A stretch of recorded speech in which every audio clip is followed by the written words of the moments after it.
আসলে বলতে ইচ্ছে করে না। যে মানুষটির জন্ম না হলে আমরা আজকে বাংলাদেশের নাগরিক হতাম না। যে মৌলানা ভাসানীর জন্ম না হলে পাকিস্তান হতো না, পাকিস্তান না হলে বাংলাদেশ হতো না,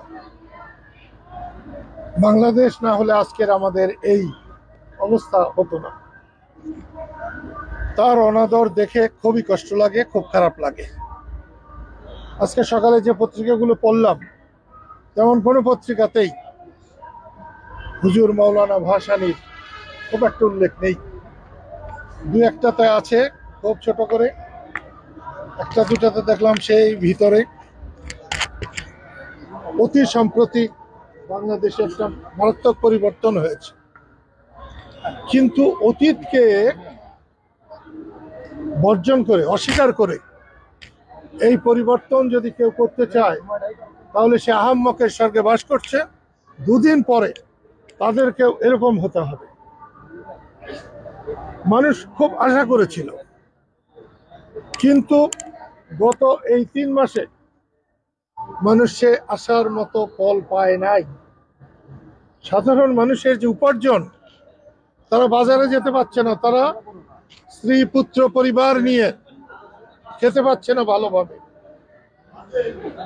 তারপরেও মৌলানা আব্দুল হামিদ খান ভাসানী, ওলিয়ে কামেল,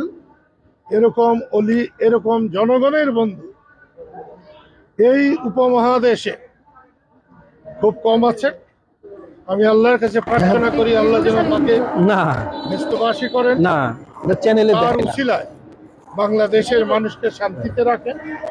যারা সরকার চালাচ্ছেন, আমি তাদেরকে অনুরোধ করব, তারা যেন দেশের মানুষের কথা বিবেচনা করেন। ক্ষমতা কারো জন্য চিরস্থায়ী নয়। যারা ছিলেন তাদের জন্য যেমন নয়, আজকে যারা এসেছেন তাদের জন্য চিরস্থায়ী নয়। সেই জন্য দেশের মানুষের কথা চিন্তা করুন, মানুষকে সম্মান করুন, অতীতকে সম্মান করুন।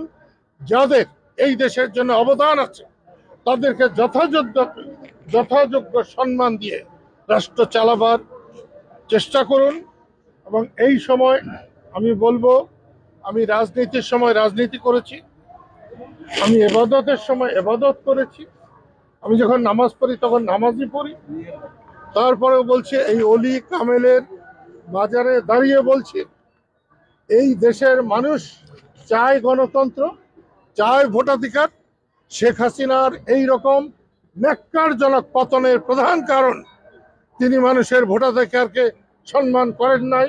পরপর বেশ কয়েকবার মানুষকে সঠিকভাবে ভোট দিতে দেন নাই, যার ফল এটা হয়েছে।